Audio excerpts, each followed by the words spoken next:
खै त घर कसरी जाने, भोट हाल्नु, भोट हालेन भने नाम काटिन्छ भनेर भन्दैछ।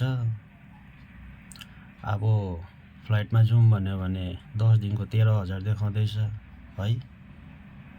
3 जना 2 जना 4 जना जानेहरूलाई त महँगो पर्यो।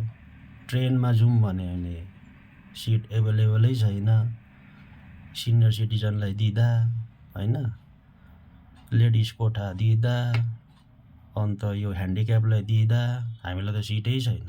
अन्त अब तत्काल काटेर जाउँ भन्यो भने पनि सिट कन्फर्म हुन्छ हुँदैन थाहा छैन।